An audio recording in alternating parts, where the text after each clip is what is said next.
You don't hate when people come over. Your body reacts before your thoughts agree. This is what your nervous system does when your home stops feeling fully yours. You're sitting on your bed, phone face down for a second longer than usual. The room is quiet, but not fully relaxed. A message stays on the screen. I'm coming over. Your thumb doesn't move right away. Not because you're unsure about the person, but because something in you recalculates the room instantly. One part of you says yes without effort. Another part already starts adjusting the space they will enter. That split happens fast, almost invisible. You still reply, "Yeah, sure," but your breathing changes slightly after sending it. This isn't about being social or not. It's about what your brain turns your home into when someone else is about to be inside it. And to understand why that happens, you need to see what your mind is doing before the door even opens. We start from the moment your body reacts first. A second ago, you were completely fine, sitting quietly in your own room, enjoying the stillness. Suddenly, your phone lights up. The screen reads, "I'm coming over." The cold glow of the notification reflects onto your motionless hand. Your chest instantly tightens. A sudden shortness of breath hits you before you can even think of a reply. Right now, your brain is processing this unexpected arrival as a threatening environmental shift, a moment where control over your private space is completely stripped away.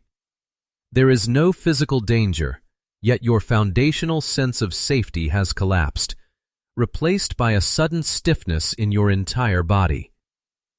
You read the message once. Your body reacts twice. Only one thought flashes through your mind. Not right now. Not. Your nervous system has already made the choice to reject before your conscious mind could even catch up. But what makes this reaction so intense isn't actually the message itself. The room remains completely still. Your thumb freezes for a split second over the keyboard before tapping send on a flat response. "Yeah, sure." Externally, you complied. But internally, an instant rejection has already taken root. Your brain automatically splits into two conflicting tracks: the social impulse to please and your nervous system's desperate signal to protect its inner safety. While social reflex wins the action, your body is left to absorb a massive, silent internal tension. Inside your head, there's only one clear realization. You do not want that door to open. You answer quickly, but your nervous system doesn't. In this moment, you are saying yes to something else entirely. It's not about the person. It is a compliance to a sudden intrusion of your mental state. And the truth is, the very space you call home isn't actually functioning the way you think it is. Close the bedroom door. The noise from the outside world begins to fade, giving way to the sound of your own breathing. In this moment, your nervous system automatically shifts into recovery mode. It is the exact second your brain stops scanning for social cues and no longer has to predict another person's behavior. As the demand for dopamine drops, your attention finally relaxes. Even the silence in this room is performing a critical function: regulation. The truth is, you don't live in a house. You live in a state of your brain. Home isn't a place. It's a state your brain enters. For a brief moment, a sense of relief washes over you because you finally don't have to react to anyone. Yet, this fragile sense of safety depends entirely on the absence of others, and that peaceful state will not survive the moment someone walks through that door. You hear footsteps in the hallway.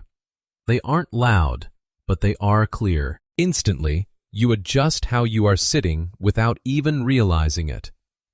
No one asked you to change, yet you did. In this exact moment, your brain shifts into social prediction mode, forcing you to prepare your tone, your posture, and your timing. Your cognitive load increases automatically, destroying any chance of true rest. A heavy awareness flashes through your mind.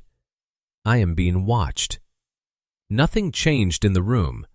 Everything changed in your head. The environment remains exactly the same, but your internal world has completely shifted. And that is the precise moment the exhaustion begins to spread. You force a subtle smile when there is no reason to smile. You constantly adjust your posture to look more natural and lower your voice by a fraction during the conversation. You are forced to maintain an acceptable version of yourself inside your own home. In this moment, the mechanism of identity maintenance is running in the background. Your brain is allocating resources to ensure social consistency. This exhaustion doesn't come from massive, loud actions. It comes from the tiny things you don't even notice you are doing. Your energy is leaking away silently, entirely undetected. You are not performing loudly. That's why you don't notice it. Your mind focuses on just one thing, keeping everything looking normal. But the harsh reality is, even when they finally leave, your brain cannot just switch off. The door is closed, and they are finally gone. The environment returns to its original silence, yet your body cannot relax immediately. Your nervous system requires a distinct time delay to return to its baseline after that social load. You are left with an invisible exhaustion, a frustrating delay of peace. The truth is, it isn't those people who drained you. The real exhaustion comes from the sheer effort of forcing yourself back to who you are, after leaving that state to play a role. The room is quiet again, but your system is still catching up. Only now does a quiet thought filter through your mind. Now I am finally me. Because you don't actually dislike people. You just dislike losing the state where you don't have to be anyone at all. This isn't about privacy or preference. It's about how your nervous system defines safety as uninterrupted self-regulation. When someone enters your space, that definition quietly updates. Not emotionally, biologically.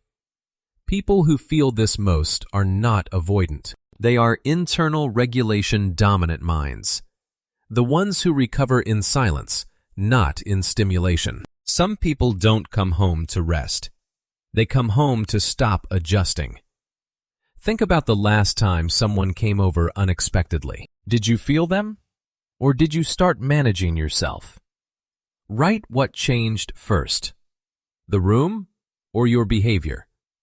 We break down these invisible patterns in daily behavior, quietly, without noise, without pressure. If this feels familiar, you'll understand the next one. Sometimes the door closes, but your system is still answering questions no one is asking anymore.